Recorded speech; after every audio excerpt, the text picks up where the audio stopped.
Hello folks, today's topic is about ICOs. As you guys all know, crypto market hit an all-time high on 7th of January when it reached about 835 billion in market capitalization. Early today I was looking at coin market cap and it's sitting at around 438 billion, representing about a 50% drop. What this tells you is that crypto market is highly volatile. There's nothing fixed about it, and that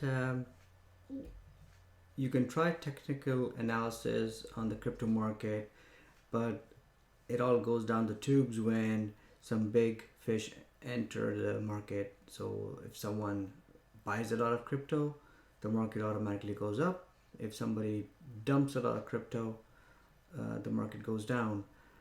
Some people try technical analysis just to soothe themselves, but in my opinion, I don't think the technical analysis works, especially in the crypto market. So back to the point of the ICOs. Why did they become a main catalyst in the rise of the cryptocurrencies? And the reason for that is that whenever teams had ideas or plans and they wanted funding, they had to jump through a lot of hoops if they went to venture funding or crowdfunding. Both of those activities were not very easy, especially venture funding was pretty difficult. And crowdfunding was, again, you need to have a product and all kinds of strings were attached to it. Then came the idea of the using crypto as a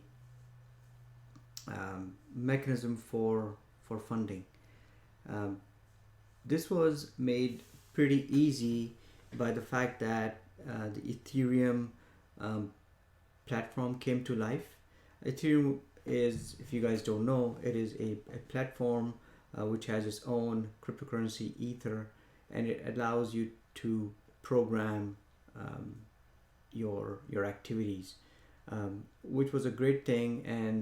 And through this programming, it allowed people to create their own tokens. Some people call them cryptocurrencies, but in my opinion, they're pretty much tokens, which they're giving to you in exchange for your money. So Ethereum came up with this ERC20 standard, which allows anybody who has the ability to write some code and a smart contract create their own token, and in exchange for the tokens they can write up a paper of some sorts and convince people that their idea is going to work out, and they should buy these tokens from them. And these tokens could be a limited supply, unlimited supply, and the value of each token could be anything. And again, it's one of those things where when a token is being offered, it's up to the issuer of the token to set the price for it. Besides Ethereum, there are also other platforms which are capable of hosting a token. Some of the platforms that are currently in the market are Stellar. Stellar has been around for a while, only that it did not catch the mainstream that Ethereum did sooner.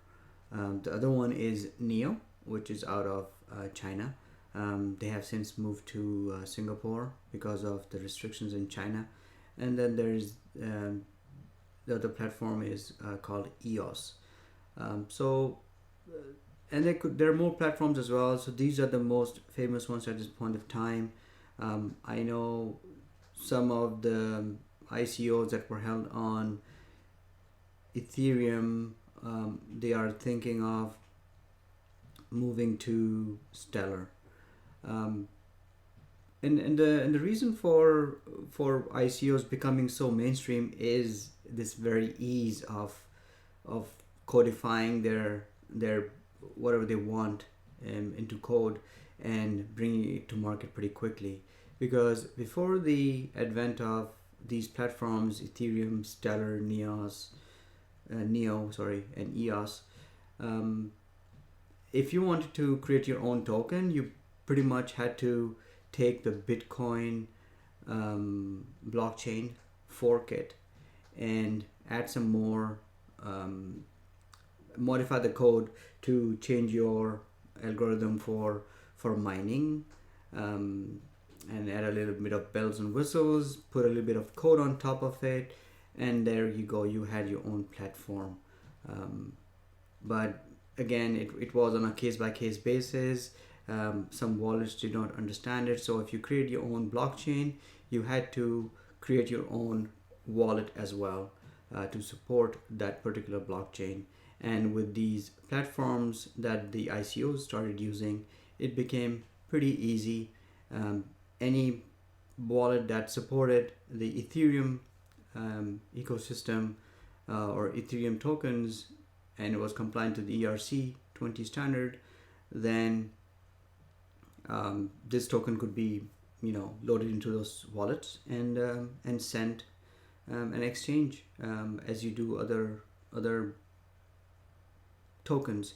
Most people call tokens cryptocurrencies, but then there's pretty much three kinds of tokens. One is a token which is a store of value. The other one is a utility token, and the third kind that is becoming pretty emergent right now is tokenized security, which prime example of that is the Gibril network. So the other piece I wanted to talk about was about how do you pick an ICO. So yes, we've spoken about ICOs. Now, how do you evaluate an ICO? Evaluating an ICO is one of those things where people are still figuring out what to do, what not to do. The key thing is, if you're investing in anything, be it an ICO or whatever, you will always make sure that your money is going towards something tangible. The output is of that thing is going to be something tangible. And that means your increase in your investment or whatever.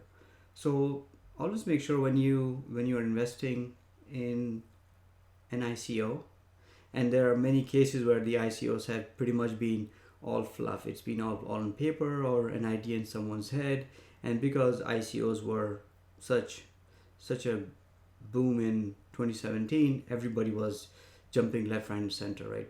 I want to get into this ICO no matter what. So, do your homework when you are planning on investing in an ICO. Keep an eye on how many tokens are being issued, how many tokens are being kept by the issuers themselves, which individuals are part of the ICO core team. So if there are some heavyweights behind this product that this team is producing, then it's going to end up somewhere. But if it's all, you don't know anybody in that team, then the chances are that it's highly likely there's something shady about it. If you are a programmer, or if you know a programmer, make sure the ICO that you are investing in, you look at the GitHub page for that team to see how much work is happening in that area,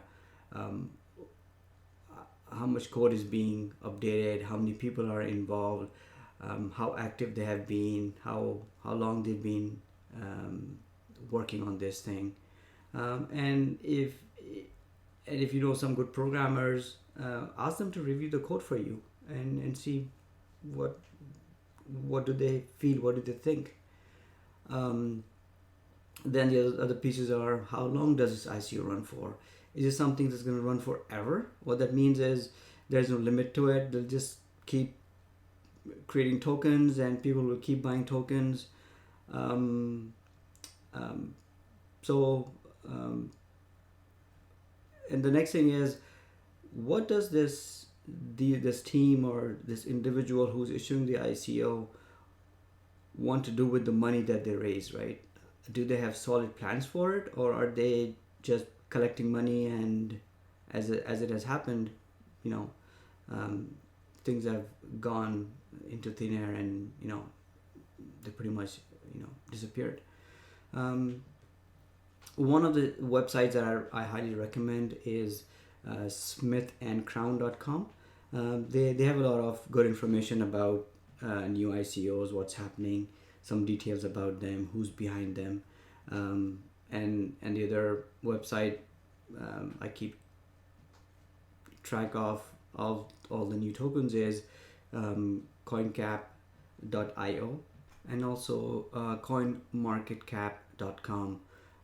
Both websites give you good information about the tokens that are in the market, and the Smith and Crown site gives you information about anything new that's upcoming in the market. So folks, that's all I had. These are all my thoughts. Don't use us as an investment advice. I'm not supporting any of these sites that I'm not affiliated, to any of these sites that I've just mentioned. Use them at your own risk. And if you have any questions, drop me a line. My contact details are on my website, www.secinoid.com. And please do remember to share this podcast with your friends in your social network. And if you like it, please put in some comments. Or if you don't like it, let me know why don't you, what would you like to add it to this, or what else would you like to hear about next time.